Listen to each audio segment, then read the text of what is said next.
Oi, turma, do livro O Evangelho de Maria Madalena, José Lázaro Boberg, no capítulo 13, a final. Maria Madalena foi ou não foi esposa de Jesus? Aí nós vamos para a segunda parte. Nos tempos de Jesus, um grupo de judeus, conhecidos como essênios, considerava o celibato como um ideal para os seus membros, e muitos deles viviam numa espécie de comunidade monástica perto do Mar Morto. Não eram criticados pelo seu celibato, mas extraordinariamente respeitados pelas suas práticas piedosas. Segundo as evidências bíblicas, João Batista viveu só como fez Paulo, que defendia o celibato como um ideal religioso para os que quisessem fazer essa opção.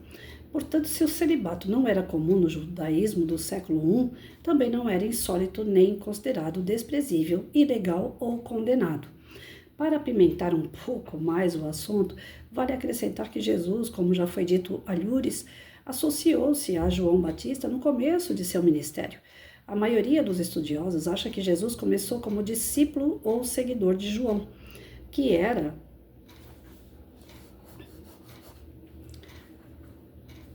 celibatário, antes de começar o seu próprio ministério público. João Batista era um ardente pregador apocalíptico que proclamava que o fim do mundo viria em breve e que as pessoas precisavam se arrepender. Se Jesus, no início de seu trabalho de pregador, seguia João Batista, era porque era atraído pela mensagem pelo modo de vida deste. Supõe-se que deve ter seguido seus rastros apocalípticos e celibatários.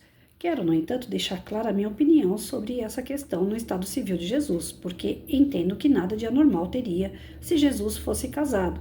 Quem importa isso em relação aos valores espirituais? Pois é, para mim também não tem importância nenhuma. Se ele era ou não era, porque não perde o valor espiritual de coisa nenhuma aqui, né, gente?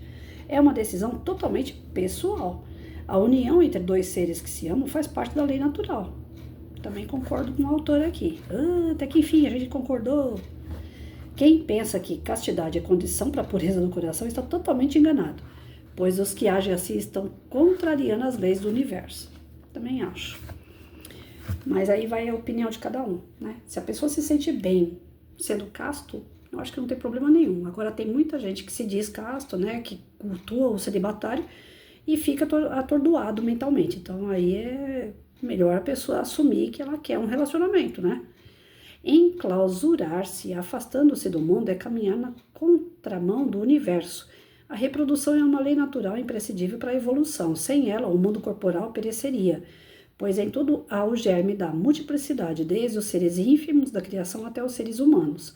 É através dela que ocorre a perpetuação das espécies. Do ponto de vista biológico, o objetivo da reprodução e procriação de novas formas. E do ponto de vista espiritual, é mecanismo de evolução moral, viabilizando através da reencarnação o progresso do espírito. Emmanuel, nessa ótica, assinala que o homem e a mulher surgem no mundo com tarefas específicas que se integram, contudo, num trabalho essencialmente uno, dentro do plano da evolução universal.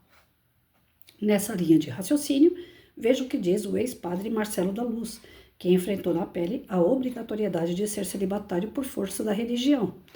A prática celibatária é antifisiológica, pois a satisfação do desejo sexual é função tão vital do organismo quanto os atos básicos de comer, beber e dormir. Se um organismo deixa de alimentar-se, ingerir água ou dormir, estará aos poucos se extinguindo. Ao suprimir a função sexual, o indivíduo assume desnecessariamente a entrada numa espiral de conflitos íntimos e crônica defasagem energética. Conclui-se, pois, que a ideia de autoimolação, por meio da supressão do prazer sexual, com a finalidade melhor de prestar assistência aos outros, é irracional e injustificável. Em se referindo à matéria, Kardec questionou os espíritos se, uma vez sendo voluntário, o celibato é meritório aos olhos de Deus, ao que seus interlocutores afirmaram tratar-se de egoísmo, pois a lei da reprodução é uma lei natural. Imaginemos numa ação surreal que todos se mantivessem castos. O que seria da população? Não havendo procriação, os espíritos não teriam mecanismos de evolução e o mundo estacionaria. No entanto, se o celibato, por si mesmo, não é meritório, não ocorre o mesmo quando é pela renúncia às alegrias da família, um sacrifício decidido em favor da humanidade. Todo sacrifício pessoal para o bem e sem o disfarce do egoísmo eleva o homem acima de sua condição. Para melhor elucidação, apresentamos sinteticamente as fontes em que Maria Madalena aparece. Então, a gente vai ver isso amanhã. O que ele coloca em questão é algo natural do nosso próprio organismo encarnado de querer a relação sexual, né? Então, quem sou eu na fila do pão aqui para poder explicar melhor isso? Enfim, o que eu entendi é assim, do mesmo jeito que o corpo físico tem a necessidade de beber, de comer, de dormir, né, as necessidades do corpo físico de se alimentar para se manter, existe uma necessidade sexual. Só que o espírito que é mais evoluído, ele já não sente mais essa necessidade. Então ele pode estar encarnado, ainda que a carne tenha essas necessidades peculiares, o espírito consegue suprir pela sua superioridade. Então ele pode ter o celibato tranquilo, harmonioso, ele pode estar equilibrado diante disso, porque ele não sente essa necessidade. Então o seu espírito é que controla o corpo. Pelo fato do seu espírito não ter a necessidade, o corpo acaba também refletindo essa falta da necessidade do sexo.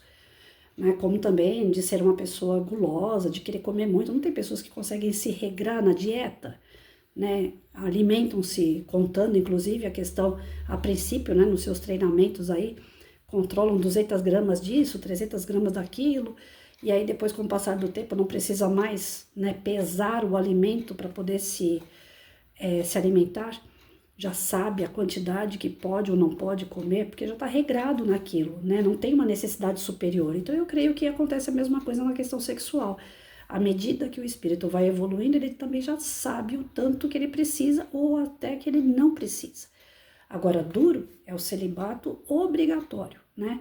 Eu quero ser padre, porém eu tenho desejo sexual. E agora, como é que fica? Quantos padres ou freiras, né, franciscanos, eles entram nessa de celibatário, mas ainda o seu espírito não é evoluído para tanto, para aguentar o celibato, né? E aí vem aquelas convicções da sua religião de que para ser padre, pastor, para ser frei, para ser freira, é necessário o celibato. Aí a pessoa é obrigada a cultuar o celibato, mas o seu espírito não está pronto para isso.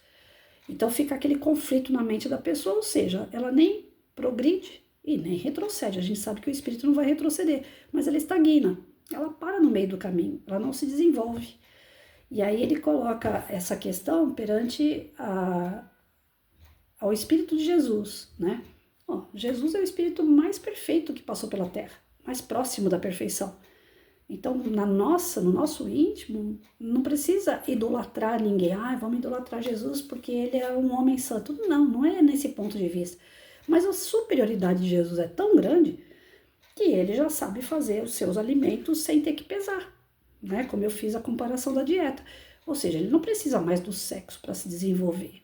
E a missão dele não era procriar. Muitos de nós somos seres imperfeitos, que necessitamos fazer as pazes com alguns entes queridos que no passado nós prejudicamos e que hoje são nossos filhos, que hoje são nossos maridos, esposas, pais. Então nós fazemos todos esses cenários na nossa reencarnação, que é necessário para o nosso progresso espiritual, porque nós temos nossos atritos do passado e que estão ali próximos de nós na nossa encarnação.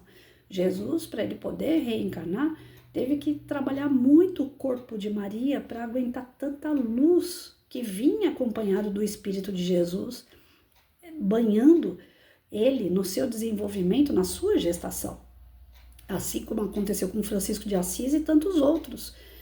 Cada vez que um espírito superior vem para reencarnar, o corpo que abraça esse espírito, que vai ser mãe desse espírito na encarnação atual, esse corpo às vezes não tem total estrutura. A espiritualidade tem que acompanhar a gestação inteira para dar suporte, para aguentar tanta luz que vem acompanhada do espírito que vai reencarnar como um missionário. Então, se ele tem luz própria, se ele mesmo já se alimenta da sua luz, ele não tem necessidade carnal. Então, para mim, está mais do que claro que Jesus não precisava se envolver com ninguém, formar família, ter filhos. Eu não preciso estudar muito para ter essa consciência, né? Mas, de toda forma, ele coloca aqui, né? Ele quer apimentar um pouquinho aí. Esse autor aqui é danado, viu, gente? Ele quer deixar a gente assim, né? Vamos pensar, será que Jesus casou ou não casou? Teve filhos ou não teve? Na posição dele, não há necessidade. Ele não veio para reencarnar, para fazer pazes com ninguém, porque ele era espírito superior, ele não brigava com ninguém. Ele veio para ensinar amor. Então, a missão dele não era procriar, era distribuir valores, ensinar para a gente o nosso desenvolvimento espiritual e não o nosso desenvolvimento carnal. Então, para mim fica mais do que claro de que Jesus, ainda que fosse discípulo de João Batista e por isso ele cultuou o celibato, não é, ele não foi no embalo de ninguém, ele não aprendeu com ninguém isso aí. Ele já é um espírito muito desenvolvido, próximo, né, da perfeição, como muitos dizem, né, na literatura espírita ou nos evangelhos aí, a gente vê que Jesus é considerado o espírito mais puro, mais perto da pureza, né, mais superior que já passou pela Terra, é o co-criador da Terra. Então, para que um espírito dessa grandeza vai querer ser pai, né, carnal, vai querer ter sexo? Para quê? O seu corpo não tem essa necessidade.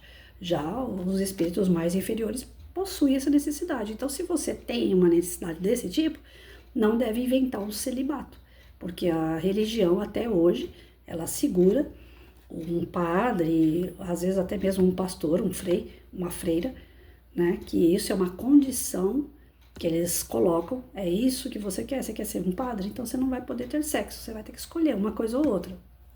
Na doutrina espírita, quando nós vamos fazer um trabalho mediúnico, ou quando a gente vai fazer uma cirurgia espiritual, seja a condição de trabalhador ou de assistido, eles pedem, não pode ter o sexo naquela semana, né? Nem antes e nem depois. Por quê? Porque nós trabalhamos com energia. Então, à medida que você ainda é um ser imperfeito, se você vai ter uma relação sexual um dia antes do trabalho mediúnico, você é um médium, você despeja energia no ato sexual. E essa energia é utilizada lá no trabalho, no campo mediúnico. Se você despeja essa energia, você vai chegar lá zerado, né? Como um carro que gasta toda a gasolina e depois chega lá, não consegue andar. Aí depois que passa o trabalho, não. Aí a vida segue. Você pode ir lá e ter os seus atos, como que fala? A sua relação sexual com a pessoa amada, sem problema nenhum. Até chegar o dia do trabalho de novo. Aquele que é assistido vai fazer uma cirurgia espiritual. A gente pede para não ter relação sexual, para poder também manter a sua energia equilibrada. Para manter a sua energia, né, o seu... Como é que fala? O seu depósito, o depósito, né, de gasolina, deixar ele equilibradinho ali, nem mais nem menos. Aí você recebe o tratamento, né, da equipe espiritual mediante o seu equilíbrio. E aí aguarda mais alguns dias até essa energia toda do trabalho que foi feito, né, fazer efeito em você. Aí depois do tratamento, sim, sua vida continua normal, né, a sua vida íntima, né. Então, assim, eu creio que tudo está ligado à superioridade espiritual, à questão energética, né? Que para espírito superior não há necessidade da carne. Os que estão inferiores espiritualmente, existe a necessidade da carne. Então, partindo desse princípio, Jesus não foi no embalo de ninguém, não é discípulo de ninguém, não é seguidor de ninguém. Ele apenas tinha uma energia que ele conseguia controlar aquele corpo físico ao qual ele estava encarnado e sem necessidades maiores.